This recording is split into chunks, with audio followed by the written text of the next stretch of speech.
Hello, and welcome to another episode of Boundless Body Radio. I'm your host, Casey Ruff, and today we have another amazing guest to reintroduce to you now. Professor Massimo Pigliucci is a returning guest on our show. Be sure to check out his first appearance on Boundless Body Radio on episode 165, all about Stoicism and philosophy.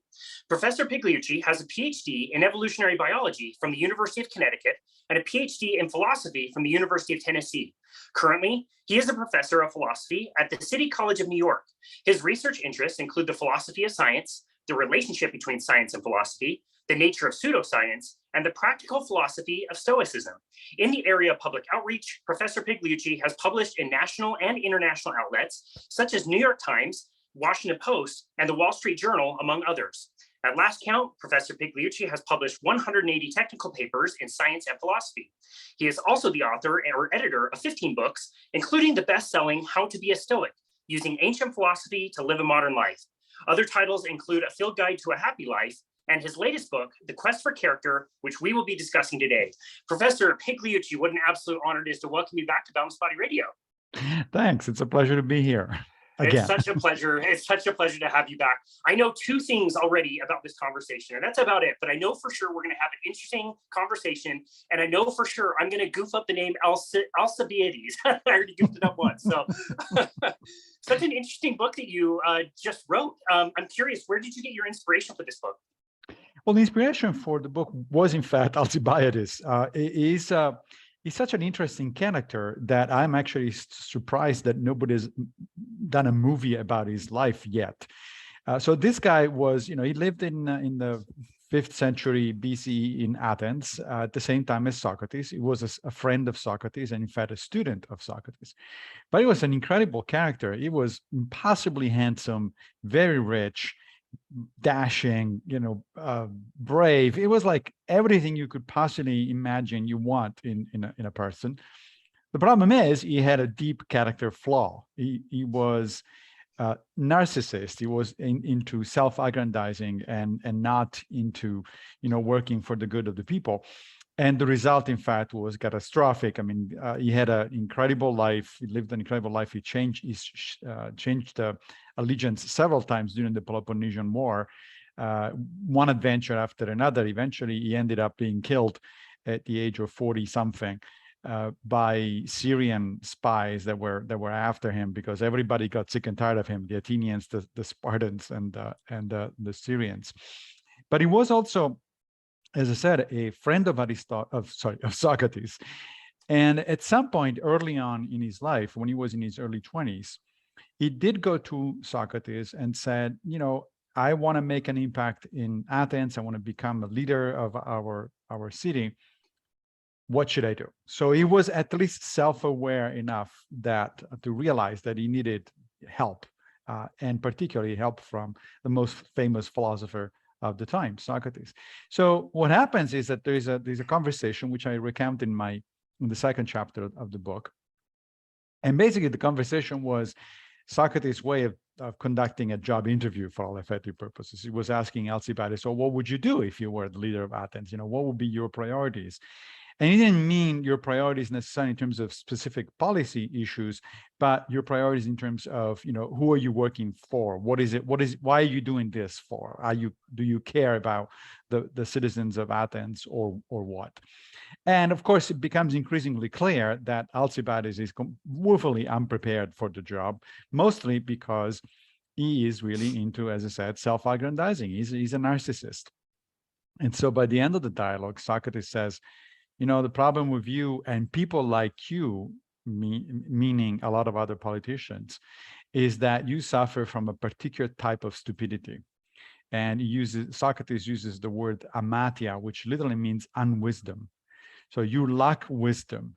And the problem is, if you persist in wanting to become a statesman and pursuing a political career, despite the fact that you have this condition, things are going to be disastrous. It's going to be a disaster. And of course, Alcibiades ignores Socrates' advice. He goes on anyway to become a prominent politician in Athens, and things are disastrous, not only for him, but for the city. I mean, one can make an argument that, in fact, I do make the argument in the book, that one of the major reasons Athens lost the Peloponnesian War against Sparta is precisely because of Alcibiades. So that's the story that inspired me to write about, in general, two issues. One is the question of character.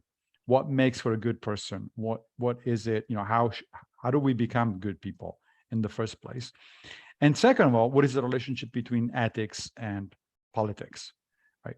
Should our politicians even bother with the issue of character? What does that mean? How would that work? So that's where the book goes, and that's an exploration of both character and the relationship between ethics and politics. Yeah, that's so interesting. So the quest for character. Let's start by defining what is character. So character is a set of behavioral dispositions. So for instance, if you say, a character trait is either a virtue or a vice. Let's say that you have a friend and you think of that friend as generous, for instance, right? Well, what do you mean by that? You probably mean that, other things being equal, your friend behaves in a generous way, right? Lends his time to other people, or money to other people, or whatever other resources it might be. He's not only nice, he's actually trying to be helpful with his own time and resources, right? That's a generous person. So somebody who more or less consistently, not necessarily all the time, but more or less consistently behaves in that way has a character trait, the character trait of generosity, right? Similarly for vices, stinginess is a vice, and you would probably define a stingy person as somebody who does pretty much the opposite of a generous person, right? Doesn't actually, is very jealous of his money, time, resources, etc., etc. And so it turns out that character traits pretty much define who we are as human beings, right? So and not only that, but who we would like to be. It turns out that most people, when they're asked or when they reflect on the issue, they want to be good people. Nobody goes around saying, "Oh yeah, I really want to be bad," right? But there is usually what author Christian Miller calls who I cite in one of the last chapters of the book, calls the character gap. There is always a gap between who we would like to be, or who we think we are even, and who we actually are if you actually look at our behavior on if a psychologist were to follow us around and looking at and who we are. And so part of the problem that I address is, well, how do we make sure individually that our characters are in fact the best that they can possibly be? Sure. So that leads me to the next question. Just by the title alone, Quest for Character, that tells us that this is something that we can acquire. We can acquire and build character. It's not something we're born into. It's not something we're inherited with. Is that true?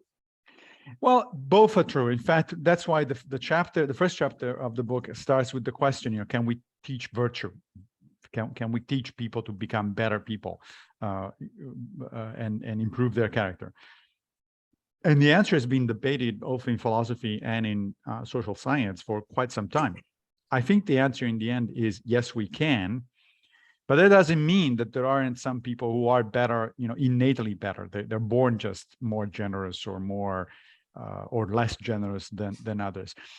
One analogy that I think is useful is between character, improving your character, and improving your ability to, let's say, play a musical instrument, right? We all have the ability to play musical instruments, unless somebody's tone deaf, in which case that's problematic. But most of us can learn how to play an instrument. However, some of us are much better than others, just naturally, right?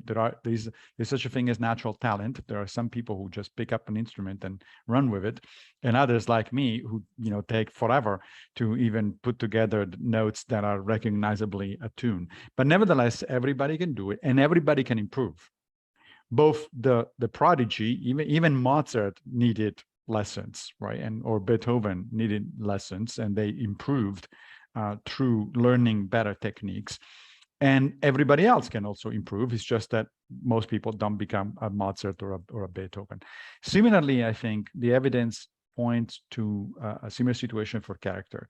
We know that social science tells us that character traits pretty much stabilize by our early By the time we reach the early 20s, we pretty much have the character that we'll have for the rest of our lives, give or take. There can be fluctuations, there can be changes later in life that are the result of either special events, particular events that affect us emotionally or otherwise, or some people actually do work on their character, and so they do improve. But the basics are pretty much set by your early 20s, which coincidentally is pretty much when the human brain stops growing. That's about the time when we sort of settle on things.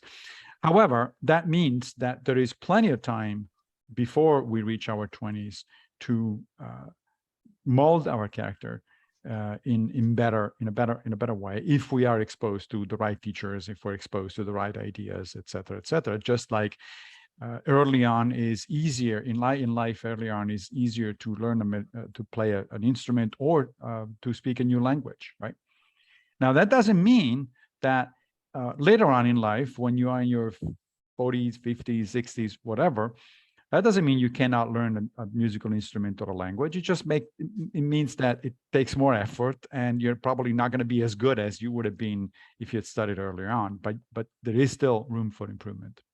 Yeah, and I definitely want to make sure that we circle back to different ways that you highlight in the last chapter that we can improve character in other ways that maybe won't work. I'm curious though, when I'm thinking about, my practice of Stoicism and everything that I've learned through you and the handbook and all the great books you've written, we learn about the things that we can control and the things we can't control. And we learn how to place our values in, we're basically trying to pay the most attention to things we can control. And I think with politics, that can be a little tricky. Like, I can definitely go vote and I can choose the person that I feel like has the best character, but talking about something that is completely out of my control, especially, for a presidential election or something, like, yeah, my vote matters, but really not that much, especially given the state that I live in is all going to vote a certain way. So how do we distinguish those two things when it gets to, kind of involving character with politics? Yeah, you're absolutely right. I mean, there is only so much that we can do to influence outside events, especially at that kind of large scale, right? And so what I argue in the book is that we should act at two levels. One that you just mentioned, that is, do whatever little you can to make the situation better. Marcus Aurelius famously put it that way in the meditation. He says to himself, do what little good you can right here, right now, because it makes a difference, because it's important, right? So, as you say, you should go vote, even if you are in a state, if you live in a state where the outcome may most of the times be, already known. That's fine. You're still doing your duty as a citizen. You're still expressing your opinion. You also can talk to people and influence their way of voting, perhaps before the actual election. You can talk to your friends. You can talk to colleagues. You can talk to family members. So there are ways in which we can influence in our little sphere of action, the ultimate outcome of events. I mean, ultimately, yes, we don't control elections, but the elections are the result of, at least if the system is fair and everything, are the result, the ultimate result of the action of a bunch of individuals like us, right? So if everybody were to say, oh, well, it doesn't matter because it's not up to me, then nobody would do anything, and we wouldn't have a particularly good outcome. So that's the first thing. The other thing is to ask yourself, okay, what can I do to improve myself? Because yes, I want a good politician, a politician of a good character to represent me. But do I have a good character? Have I worked on things as I should have or as I could have? And so that's why the book has these two tracks. One is, as I said, the relationship between ethics and politics, but the other one is, in fact, the quest for character in terms of our own self-improvement.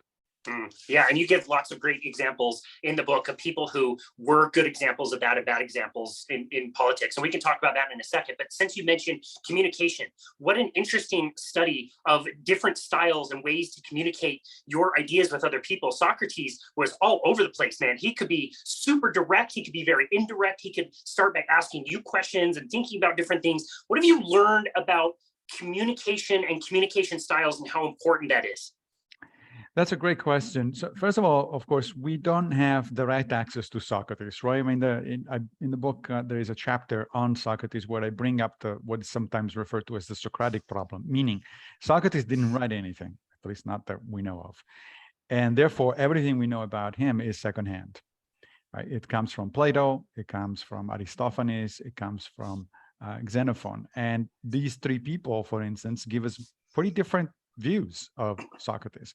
If you compare, for instance, Platonic dialogues with the dialogues that were written by Xenophon, both of them friends of Socrates. So these are, friendly depictions of the man.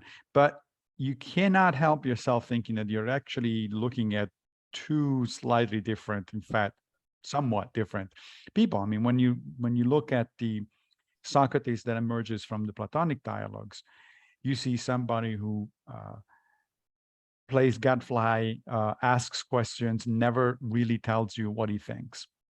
When you look at the version that we get of Socrates that we get from Xenophon, on the other hand, Socrates is not shy about giving advice. He tells you, okay, this is what you should do, or not. There's even a chapter in Xenophon's Memorabilias where Socrates gives advice to, business advice to a courtesan. And it's like, no, you should do these things, you should conduct your business this way or that way. So it's kind of an amazingly different Socrates that we get from the Platonic one. So it's hard to tell where Plato ends and Socrates begins, or where Xenophon ends and Socrates begins. But broadly speaking, the general idea of the Socratic approach is that you don't lecture people about what to do or what not to do. You probe them with questions. You make them realize that they have a problem, or that they are confused, or that they don't know enough, right? This is the so-called Socratic method, right? So it's not that Socrates doesn't have opinions. He does. It's very clearly, even in the Platonic dialogues, often people present them as, oh, Socrates doesn't really have an opinion. He's just trying to get other people's opinions. That's just not true. If you read the Platonic dialogues a little bit carefully, you will realize that Socrates is nudging people to go in certain directions or away from other directions. So he knows exactly where he wants to go, but he doesn't want to just tell the other person, doesn't want to lecture sort of top down in a sense, because he realizes that that's not a good way to communicate. The best way to have somebody learn is if they make the effort, right? If you get them to a point where they are asking themselves questions and they're seeking answers. If you just give them the answers, that's probably gonna just go over their heads and be forgotten a few minutes later. Yeah, that's such a great lesson for all of us to learn. I mean, I look at what we're doing around here. We're personal trainers and nutrition coaches, and especially when we're practicing what most people would consider to be very unconventional ways to get people really good results. One of the best ways that I can show people, like, let's think about like the classic diet that you've tried in the past. Let's think about the classic workout program that you've tried in the past, or calorie counting or whatever. Like you do need to kind of ask those questions to have that person realize, like, oh yeah, I did do that. It worked for a little while and then it stopped working. Maybe there is something different that I should be able to consider. That will work a lot better than me coming right out and saying, oh, you're stupid for doing it this way or whatever. Exactly. Exactly. Wow. Nobody reacts very well to being told that they're stupid. Not at all. It's not a good way of making your point, getting your point across. I hope all of us learned that lesson in 2020 through the pandemic. That's not a very good thing to do. Okay, so you mentioned again that some good examples and bad examples in politics in particular. And I guess I would like to take the angle of what lessons we can learn to apply for ourselves. So let's start with the bad examples in the past that you've written about in the book. What are some of those examples of people that were not trying to improve their character, and what are some of the lessons that we can take from their lives? Yeah, that's a good question. So examples that didn't work are, for instance, Alcibiades, that we started our discussion with, right? Even though he did get the right advice from Socrates, he just ignored it. His lust for power and glory and fame was just too much. He couldn't handle it. Other people that did not respond very well that I talk about in the book are, for instance, Nero, the Roman emperor who was advised by the Stoic philosopher Seneca, right? Seneca tried his best for several years. It actually kind of seemed to work. Nero was more or less under control and things were going okay for the first 5 years of his reign. But then he got increasingly unhinged, and Seneca himself realized that there was nothing he could do about it. The reason for that probably is the same as the failure of Socrates with Alcibiades. That is, these people were caught a little too late by their mentors, right? They were not, they already didn't have talent. That to keep using the analogy with music, they were definitely not Mozarts, right? They were not virtuosos of ethics to begin with. And they already were in their late teens or early 20s, which means pretty much too late, we know today, from modern cognitive science to really make an impact.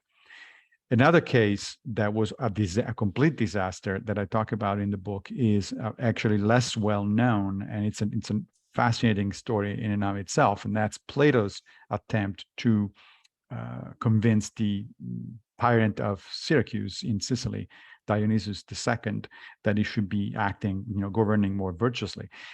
Plato was already in his 60s, and then he tried again later on in his 70s. So pretty old by the standards of the time. He took a boat and crossed the Mediterranean to get to Sicily because he said, I have a chance here to put into practice my ideas about how to govern well. And I have a politician who seems to be willing to listen, and let's see what happens. The result was disastrous. He almost lost his life because Dionysius was definitely not a receptive kind of guy from that perspective. So we have several examples of failures. The examples of success are mostly about people who learn from philosophers because they went to the philosopher rather than the other way around, because they wanted to improve themselves. For instance, Marcus Aurelius. Right? Marcus Aurelius clearly did practice Stoicism throughout his life and tried to apply it to his political career, to his, his role as emperor. And he learned Stoicism very early on. He was a teenager, and he certainly did listen to his mentors. So this was an example where it isn't the philosopher that goes and says, here's what you should do to a somewhat unreceptive audience, but rather the politician himself, the statesman himself, who says, I need guidance. I need to figure out a good way to practice what to become a good person. Another example is Cato the Younger, who was another Stoic. He was a Roman senator and an arch enemy of Julius Caesar. So Cato also was a Stoic. He learned Stoicism when he was early on. He embraced the philosophy and he tried to practice it on a day-to-day basis. And in fact, he was so good at it that in Rome, when somebody would do something not quite kosher, they would say, well, not everybody can be a Cato. Right. So in other words, Cato was the standard of moral, rectitude, the moral behavior. So now, when you put all these examples together and you add the evidence that we have from modern science, from modern social science, then it turns out that some things tend to work and other things don't work very well when it comes to improving your character. So one thing that doesn't work, not surprisingly perhaps, is not doing anything. And what I mean by not doing anything is just wait for time to pass and hoping that you're going to become wiser just because you get older, right? You often hear people say, oh, wisdom, age will make you wise because you have experience. But that's simply not the case. That's just not true. What makes you wise is a combination of experience and critical reflection on those experiences. If you just sit back and wait for life to pass by, you're not learning anything.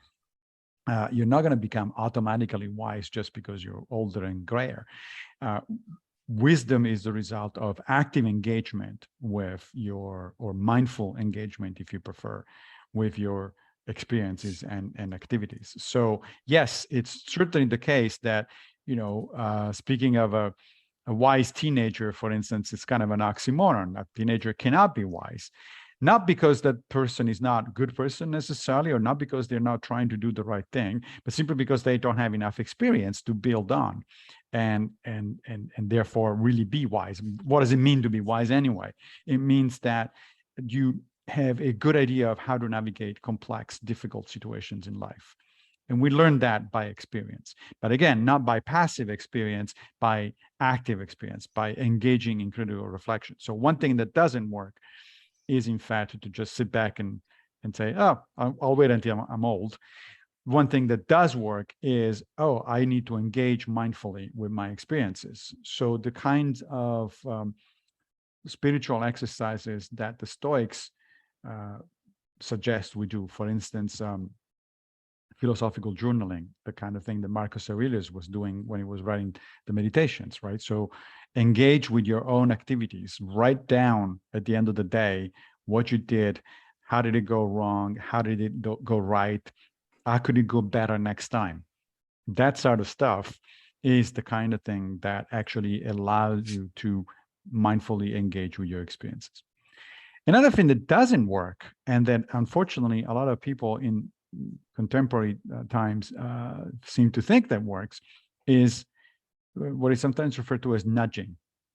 So nudging is essentially a type of manipulating people's behavior by changing the incentives, by altering the environment in which they operate. So the classic example of nudging, which I'm sure you've experienced, is if you go in many airports these days and you go to the men's room, you go to the urinal, you'll see that there is in the location in the urine, inside the urinal, there's a little thing like an insect. Often it's an insect or some kind of target. Why? So that people are nudged to actually, urinate in the right direction, not outside of the urinal, right? It works. It works perfectly well. But notice how it works. It works like by changing the what's happening there. Instead of urinating the proper way because that's the right way to do it, that's the proper thing to do because you don't want other people to then clean up, having to be exposed to your urine all over the floor or to having to clean it up. So instead of doing it for that reason, you're doing it because now it's turned into a joke, into a game, right?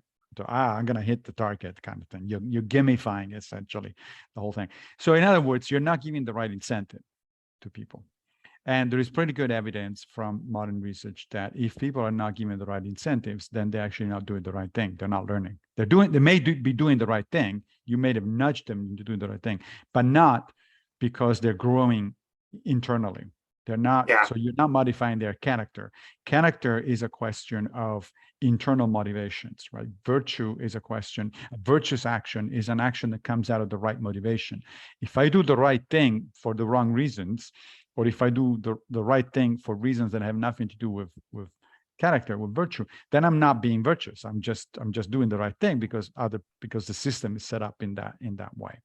So even though nudging does get the results, often it does get the outcome, it does not actually improve your character. So I'm thinking of like if like helping an old woman across the street or something. If I were to do that because I felt that there were a lot of cars around me and people would notice me doing it, that's very different than if nobody was around. Would I still do that same thing, or am I doing it so people can see me do it? Exactly. That's right. So if on the other hand, you want to improve your character and not just do the right thing, but do the right thing and improve your character, then that requires mindful exercises again. So an example of such an exercise would be something like this. Get into the habit when you leave the house of putting some pocket change in your pocket, some coins in your pocket, and then give them to the first homeless person you see. Just get that as an exercise. Every time you leave the house, or several times a week when you leave the house, do that. Now, initially, you might feel uncomfortable doing that, and you might even question, why am I doing this exactly? But then, little by little, it kind of becomes second nature. If you keep doing it for week after week after week, it kind of becomes a habit. You just don't even think about it. You pick up the coins on your way out and you give them to the first person. That is a way to mindfully improve your generosity in that particular case, right? There's a really nice way that people do it in the town of Naples in Italy. And I'm sure they don't do it because they know anything about Marcus Aurelius or the Stoics, but it is a nice thing to do anyway, and it's a good example of what I'm talking about. So if you go into a bar in Naples and you ask for a coffee, an espresso or a cappuccino, sometimes the barista will say, oh, don't worry, it's been paid already for. And the reason for that is because a lot of people in Naples are into this habit of going into the bar, buying their coffee, and then leaving enough money for somebody else to enjoy their coffee. They don't get any direct feedback because they don't get to know the person that comes after them because they're already gone, right? But it's just a nice thing to do. It makes you feel good about, I'm doing something nice for a stranger. And if you get into the habit of doing that, then it becomes a second nature. Then it becomes part of your character. So those are some, yeah. So those are some of the things that work and don't work. Another thing that does work is, which the Greco-Romans would not be surprised at all by, is to pick a role model. So to imagine, to go around your life, imagine that every time you have to make a decision or you're starting, engaging in some kind of action, ask yourself, well, what would so-and-so do? Now, so-and-so could be your grandmother, if that works, or it could be a famous person that you admire, or it could be a philosopher, or it could be anybody. Religious people do that all the time. If you go in the American South, you would see a lot of people going around with a bracelet that says WWJD, right? What would Jesus do? Well, that's essentially that same technique. It's a visual reminder of the fact that you aspire to behave like Jesus. Right? Now, you might fail because, you're not as perfect. You're not a God. You're not perfect. You might fail, but nevertheless, you carry with you a constant reminder of, that is my goal. That's what I want to be eventually, right? Epictetus, the Stoic philosopher, says something very similar. He says, I'm not yet Socrates, but I would like to die as somebody who wants to be Socrates. Right? So Socrates was his role model. Epictetus is my role model. Right? Whenever I have a conundrum, whenever I'm in a difficult situation, I literally think myself, and consciously think to myself, so what would Epictetus do in these situations? What would he think? How would he approach the situation? And that helps. There is very good evidence from modern social science, social psychology, that actually people do act better if they remind themselves of a role model. Yeah. Oh, that's so interesting. I'm thinking of, I got this concept from a book. I want to say it's called The Gap in the Gain, where basically, if you look to somebody that you want to emulate and you want to be like them, you're going to notice that there is a gap there. And that can be a little disheartening. So what you need to do is say, yes, I'm going to try to get all the way up there to where that person is, but I'm not going to judge myself based on not being there yet. I'm going to look back on all the things that I've already gained and all the stuff that I already have done and have grown, and use that to judge, where you are and where you're going. And that way it's not like you're failing because you haven't reached, emulating the role model you're trying to at that time. That's right. And then finally, another thing that doesn't work is, which unfortunately we do a lot in these days, is to praise people regardless of whether they deserve the praise or not. So this is virtual labeling. Is this what this is called? Yeah, that's right. Virtual labeling. So it's like, oh, everybody wins. Everybody gets a medal, or, you're all good. It's like, well, no, we're not. Very clearly, we're not all good. And that doesn't work because, again, what that does is, first of all, it's false, right? It's a lie that you're doing. So trying to improve somebody's character by lying to them, it's kind of difficult.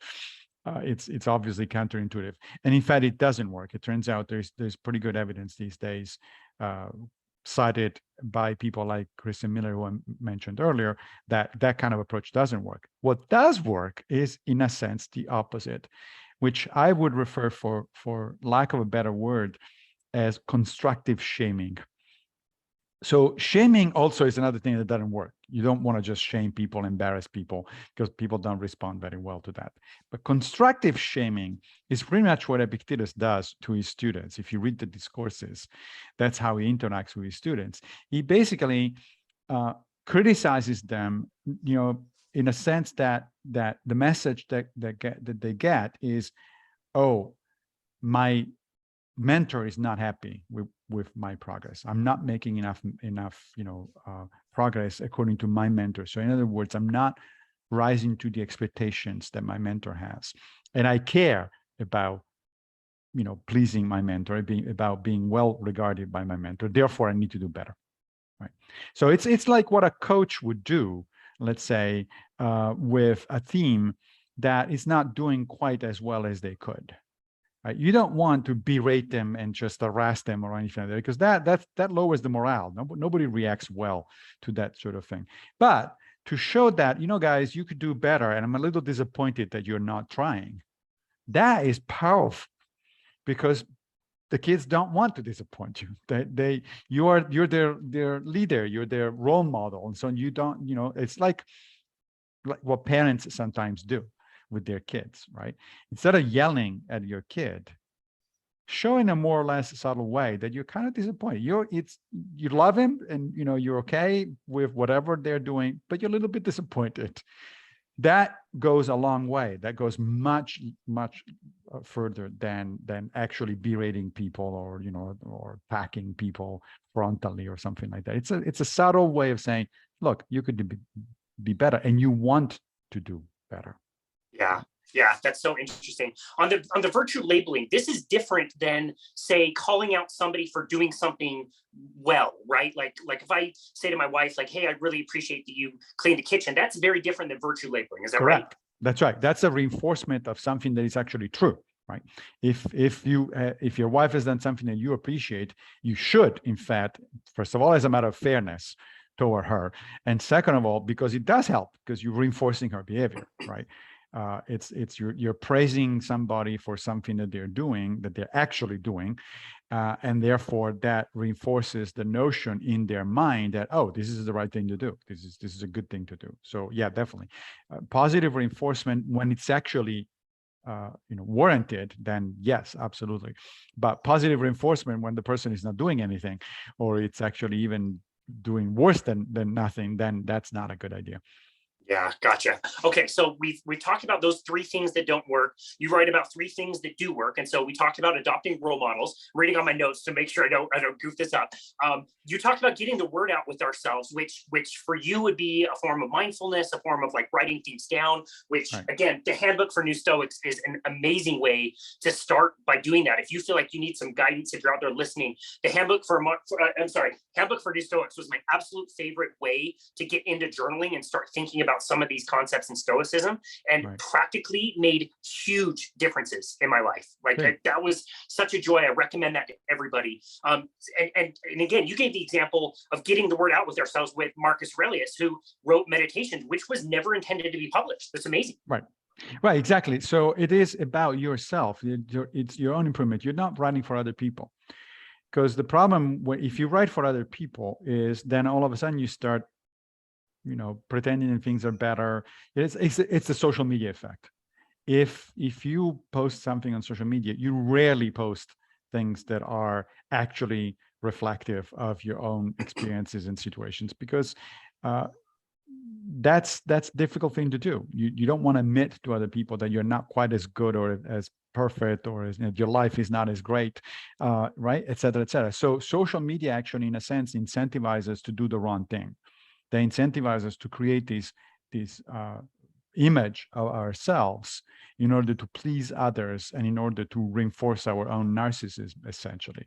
That is a major problem, and social scientists are beginning to notice. I just read recently an article in The Atlantic by Jonathan Haidt, who is a social scientist who is in studying these kind of things. I think he's actually writing a book about the influence of social media, and he basically claims, he goes so far as claiming that social media has been a major disaster for humanity over the last 10 years. That may be going too far, but he has a point in the sense that it is a system, it's a technology that it's built on the wrong incentives, in a sense, right? It gives you an incentive to cultivate your narcissism, to lie to other people, if by omission, if not by commission.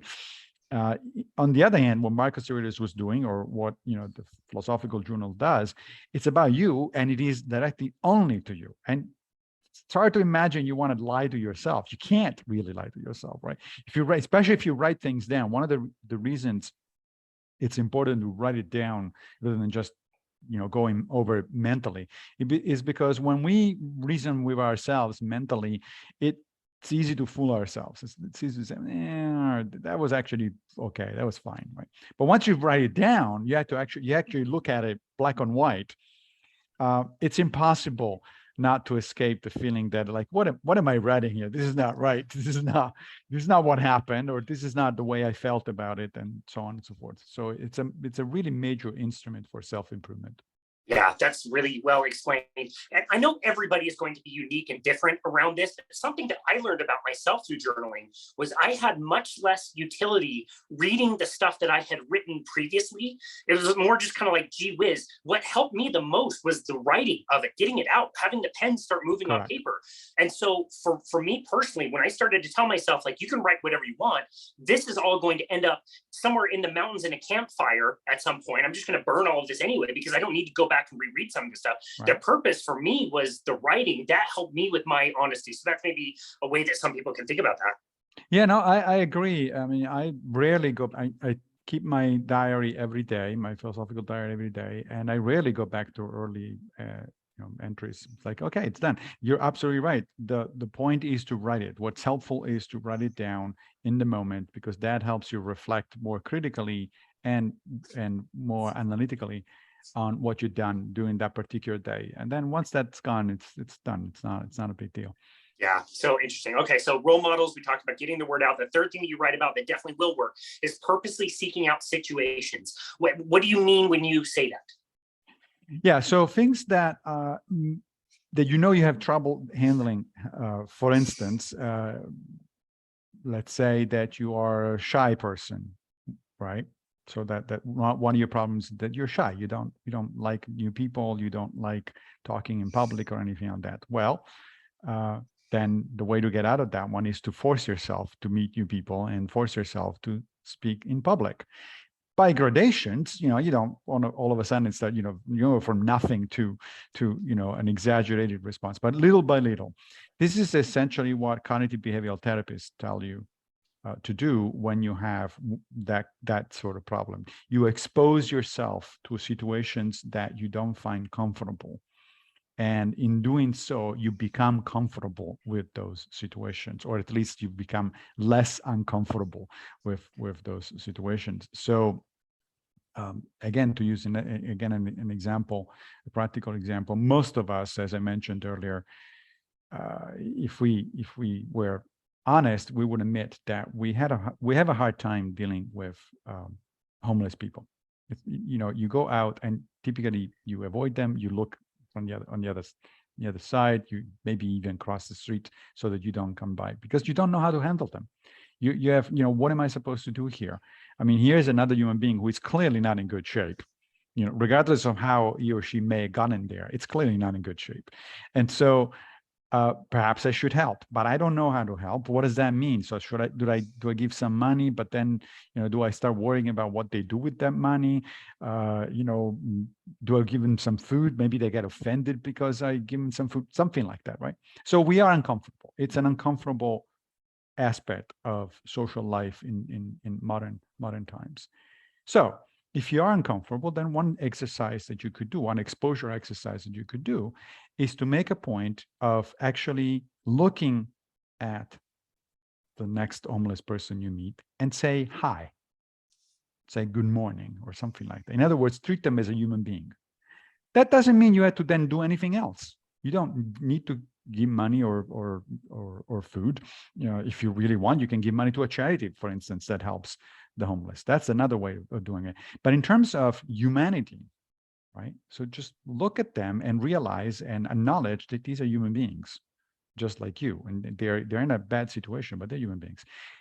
Makes you uncomfortable? Great. So you do it every day, and little by little, you will become less uncomfortable. You expose yourself on purpose to situations that are not that are outside of your comfort zone. I mean, the notion of getting outside of your comfort zone is a pretty well-established one. If you want to improve in a certain direction, if you want to overcome certain problems, that's what you do. You do it on purpose.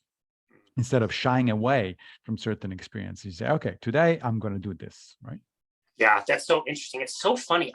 On my morning walks every day, I always say hi to everybody. I always try to make eye contact. But when you said to say hi to a homeless person, my first reaction was a little bit of anxiety. That's so funny that I have that reaction. And you're absolutely right. We live in this world of comfort. We, as humans, have done such an amazing job making everything comfortable for ourselves. We can live at the same temperature. We can, never be exposed to things that are difficult. We don't even need to leave the house to get our food anymore. So now we need to find ways to make ourselves uncomfortable so that we can remain resilient for the times that, things do get tough, like global pandemics. You know that you have the fortitude and the strength because you've been training, you've been exercising, you've been, eating right. All of those things are all ways that are uncomfortable, but make us more resilient and strong for the times that we need it.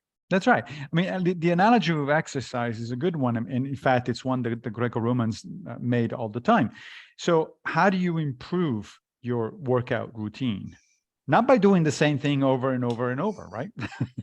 Because if that's what you do, you're never going to get to the next level. What you're going to do is, okay, you're doing weights today, great. Then I'm going to put a little bit more than I did last time, right? Not a lot more, because then you're gonna injure yourself, but a little bit more. If you don't do that, then you're gonna be stuck at whatever level you are, and you're never gonna actually make any progress. Yeah, absolutely. We'll tell our clients, I want this to be a challenge, but I want this to be successful. So you're going to finish this, but I do want you to pass through this phase of like, yeah, this is a challenge. This is going to be really tough. You're a little bit questioning whether you're going to be able to make it or not, because I agree with you. I think that's where all the really good stuff is. Yeah, and you mentioned a few minutes ago the example of a diet, right? It's the same thing. Why is it that most people that go on a diet fail? Because they go overboard. They go to the extremes. Okay, I'm not going to eat anything, or I'm going to just like 500 calories a day. That's not sustainable. And you're going to slip up, and then you're going to feel bad about yourself, and then you're going to say, okay, fuck it, I'm not going to do it. It's like, that's it, done. Instead, what you need is a gradual change in the right direction. Right. So trying to do a better thing, better, healthier eating, or slightly smaller portions, without starving yourself, without doing away with all the stuff that you like. Little by little, you will change your entire attitude toward food, and you get better, you get healthier. But if you try to do it overnight, it's like, nah. Yeah, it'll be really, really tough for most people. With a lot of people, we'll just say, start with the smallest win that seems so small, it's almost like laughable to you. Let's discuss tools and tricks and things you could try. Which one of these sounds so easy that's just maybe never occurred to you? You could just start doing it now and it wouldn't make that big of a difference. Once you get that small win, you're more likely to keep doing that. And you might want to do a second thing or a third thing or a fourth thing eventually. Yeah, that's great. Okay, so I finish your book. I get to the very end. I'm turning the last page, and all of a sudden, Professor Pigliucci is giving me homework. You have lots of different references to move to next to continue learning about this subject, which I absolutely love. Can you tell us why you decided to include that as well? Yeah, that's an interesting observation. I mean, after all, I am a professor, so why wouldn't I give you homework, right? Are you going to grade me? Like, do I need to send this into you and you're going to grade me? Okay. No, you're going to grade yourself. But the thing is, so I felt that too often people like me, let's say academics, write a book like this one, which I hope it's interesting, right? I hope it's well written. I hope that people learn things that they didn't know before about history, philosophy, character, politics, all that sort of stuff. But then you close the book, and then it goes on the shelf, and that's it. You're done, right? And then you go on to the next thing. And after a while, then the lessons that you may have learned from the book are forgotten. So I thought, how do we make it so that people are more likely to stick with it and to actually learn something that it's for the long run? And so I came up with a short curriculum, basically, of self-improvement. If you want to go to the next step, if you want to actually practice this thing, not just read about it at bedtime, but actually become a better person. If you want yourself to engage in a quest for better character and not just read a book about it, then here are some suggestions, right? And so there are exercises, there are readings, there are things you can do, and I put it in a way that I think it's a reasonable progression. You go from easier exercises and easier readings and others to more and more challenging ones throughout the curriculum, as it should be. Again, the same model as going to the gym, right? You improve little by little. You don't start with the heavy stuff, because otherwise you're going to injure your back. So yeah, that's great. I'm so glad you decided to include that. I think about something like meditations. It's one of my favorite writings on Stoicism. I've listened to it probably 3 or 4 times at this point, and it's like you get something out of it every single time, something a little different, some nuance that you miss. There's no lack of lessons that you can learn. And my favorite part about Stoicism, I believe yours as well, is it's so practical. It's such a practice, more than sitting around on a Sunday morning at Bible school and talking about abstract things. This is actually real life stuff that there's more value in going out and doing it than there is even like talking about it. That's exactly right. I mean, so that's why, for instance, you don't see a lot of Aristotelians going around. You see a lot of Stoics, but not a lot of Aristotelians. Why not? Aristotle had a lot of interesting things to say about ethics and how to live your life, but the way he wrote was so abstract and so abstruse and so theoretical that you read it. First of all, you have a difficult time understanding it. You just if you want to try, open a random page of a book by Aristotle and compare that with Marcus Aurelius, Seneca, or Epictetus, and it's a completely different experience, right? Epictetus, you know exactly what he's talking about. Aristotle, you have to just go immediately to the footnotes, because otherwise you get lost. But more importantly, the Stoics very self-consciously talked about exercises. Seneca says, as an exercise, you want to do this or that or the other. In one case, for instance, he was talking about how to do the evening journaling. In another case, he's talking about exercises in self-deprivation. So go on a fasting, for instance, or something like that.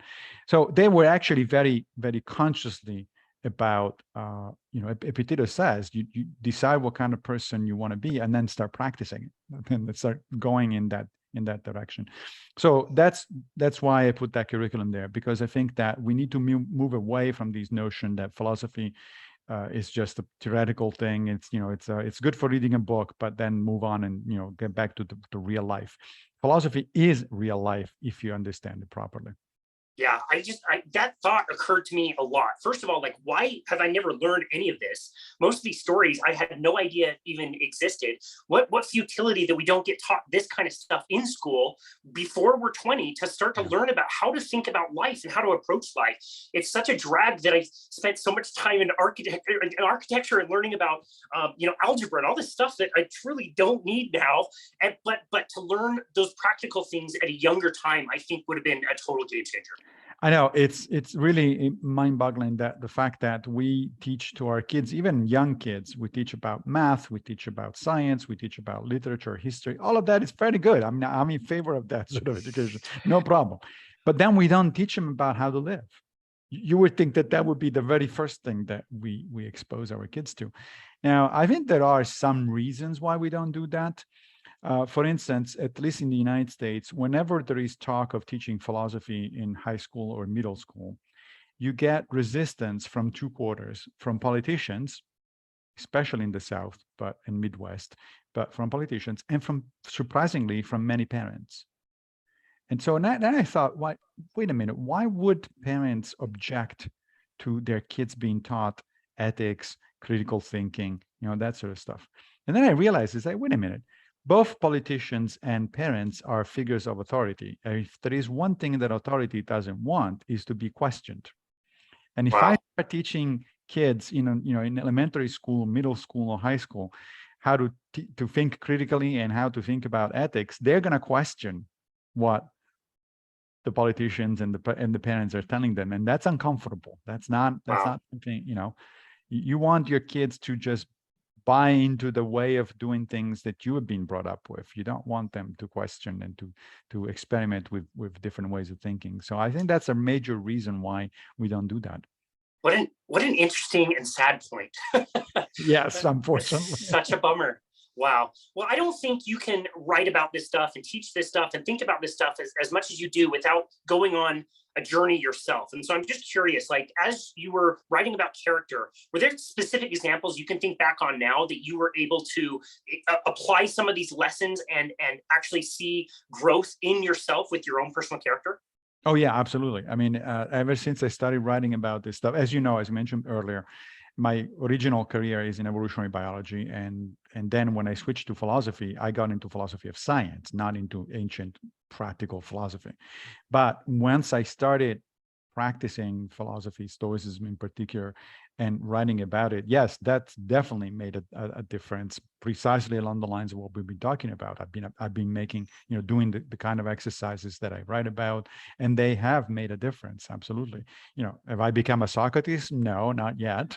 I haven't even become an Epictetus yet, right? But certainly there has been a journey towards self-improvement and discovery, because I didn't know. I mean, you mentioned before, I mean, I didn't know a lot of these stuff before. Of course, I've heard of Marcus Aurelius and Seneca. I never heard of Epictetus before getting into Stoicism, for instance, which is, I think it's a shame. One of the books that I wrote is called The Field Guide to a Happy Life. And it's essentially a homage to Epictetus, because it's a reinterpretation of his famous Enchiridion, of the Manual for a Good Life. And that's because I think that Epictetus ought to be a household name. Everybody should know about Epictetus. Everybody should read Epictetus. It's such an incredible thing. And this was in fact the case for most of recent history. I mean, people don't realize, for instance, that Epictetus was very well known throughout the Middle Ages, because the Enchiridion was actually used by Christian monks for their own spiritual exercises. And it was well known into the 19th century. All of the American founding fathers, Washington,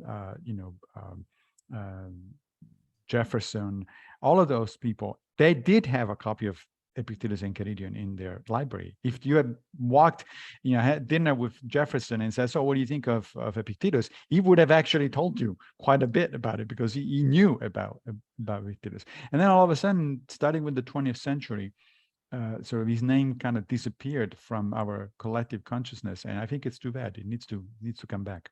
Well, you're a big part of bringing that back. I mean, you commented on our first interview that you were a little bit surprised that Stoicism was coming back, and I think it's people like you that are writing about it and doing what you did in the field guide and how to be a Stoic, where you can agree with Epictetus on certain things, you can disagree with them on certain things, you can modernize different viewpoints and ways of seeing things, and I think it makes it a lot more approachable for the younger generations that are coming up and want to apply some of this stuff. Less people have a religion that they go to. They don't believe the same kind of foundational stuff that their parents believe. That was certainly my case, and with that gone, you almost don't feel like you've got something that you can use to help you evaluate how you're doing in life. And so I think Stoicism is a great tool for that, and I think you do a wonderful job being that bridge from the Stoic teachers and everything they taught to apply to our current modern 2022 lives. And so I think you do such a great job on that. Thank you. I appreciate it. Yeah, absolutely. This has been another amazing conversation. Where can people go to find you and connect with you and your work? You can find pretty much everything I do at massimopigliucci.org. Awesome. We will link to that in the show notes. Massimo, thank you so very much for everything that you do. Again, another wonderful book coming from you. I'm sure there's many more inside you that will come out soon. We'll be looking forward to that. But again, to learn some of these concepts and lessons and actually apply them and to see them working in life is really tremendous. And yeah, you're a huge part of that, especially in my life personally, and life of my wife. And so thank you so very much for everything you do. And thank you for making time to come back on our show today. We really appreciate you. Absolutely. It was a pleasure. Thanks for having me. It was such an honor. And this has been another episode of Boundless Body Radio.